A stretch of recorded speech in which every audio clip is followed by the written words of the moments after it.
Situasi makin tambah canggung saat aku tak tahu apa yang harus aku lakukan ketika Mas Arman berpamitan beserta kedua putranya. Tak lupa juga dengan Mbak Resti. Ia bahkan mencium tangan kedua orang tuaku sebelum masuk ke dalam mobil bersama dengan Mas Arman. "Apa semua ini, Zah?" tanya ibu dengan nada yang sudah tak enak. Sementara bapakku hanya dia melambangkan rasa kekecewaannya padaku. "Ibu jangan berpikir yang berlebihan. Mbak Resti itu orangnya baik banget sama Danisa, Bu. Dan kejadian ini hanya kebetulan saja karena Danisa nggak bisa ikut. Biasanya aku kok yang nganterin anak-anak. Kejadian seperti ini kau anggap biasa?" "Zah, jika orang lain yang melihat kejadian ini, mereka akan berpikir kau sebagai orang ketiga di keluarga mereka." "Zah, ibu ini seorang perempuan dan kamu nggak bisa bohong ke ibu." "Udah ah Bu, nggak apa-apa, jangan berlebihan.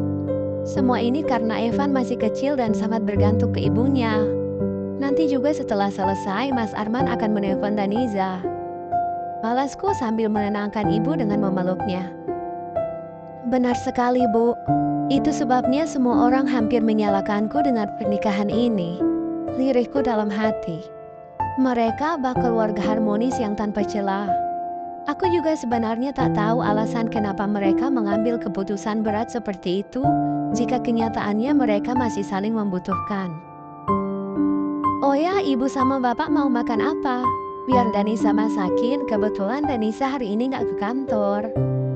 Ucapku tersenyum lebar sambil melangkahkan kakiku ke arah dapur, berharap kami bisa segera berganti topik dan melupakan pemandangan yang kurang menyenangkan tadi.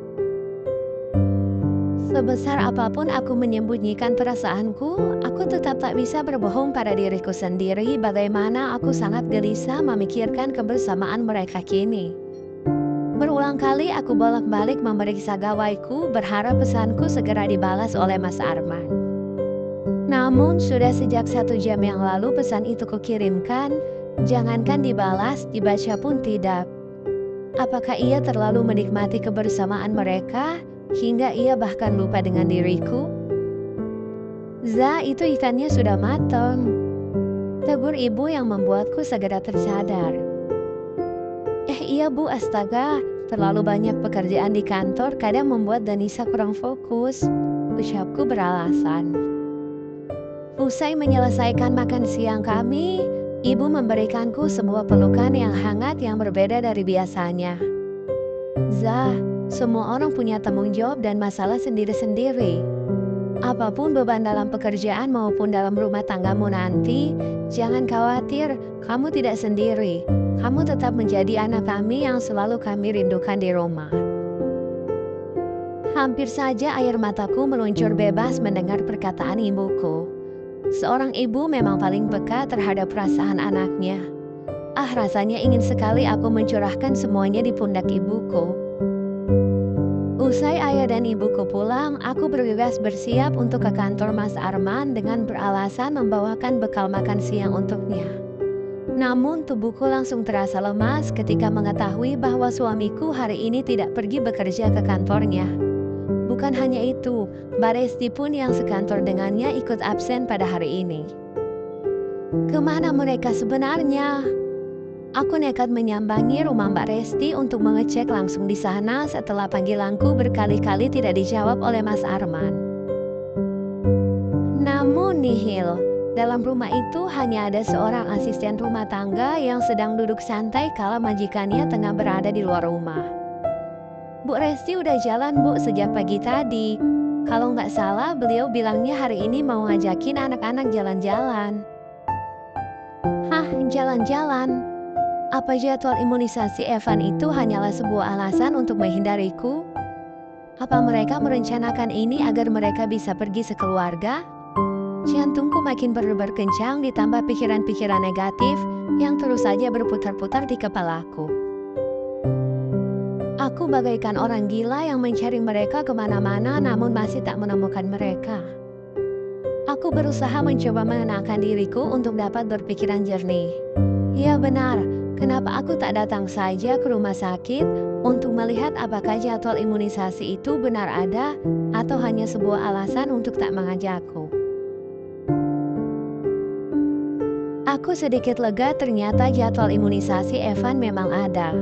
Namun itu sudah selesai sejak pagi tadi dan seharusnya sekarang Mas Arman sudah kembali ke kantor.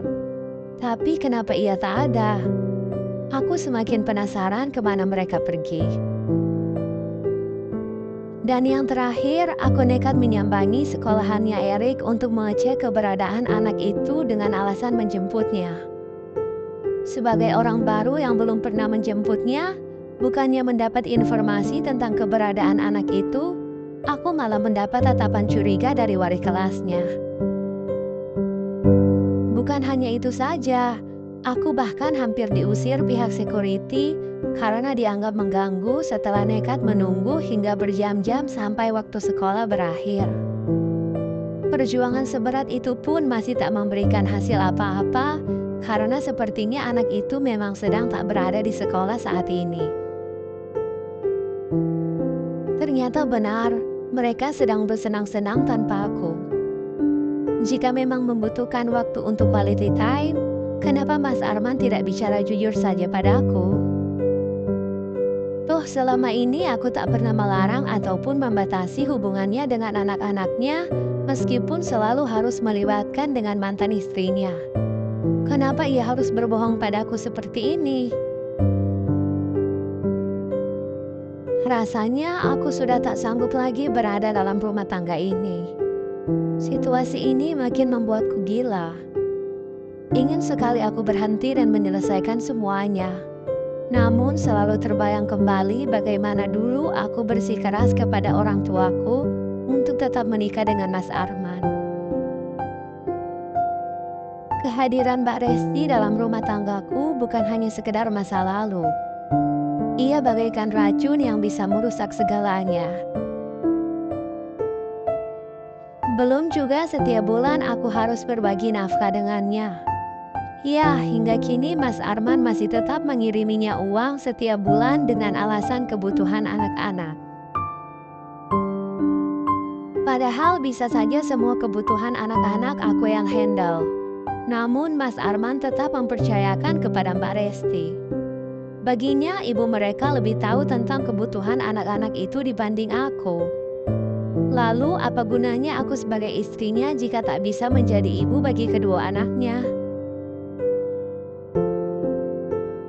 Ia selalu menuntutku untuk bisa menerima kehadiran kedua anak itu layaknya anak kandungku sendiri.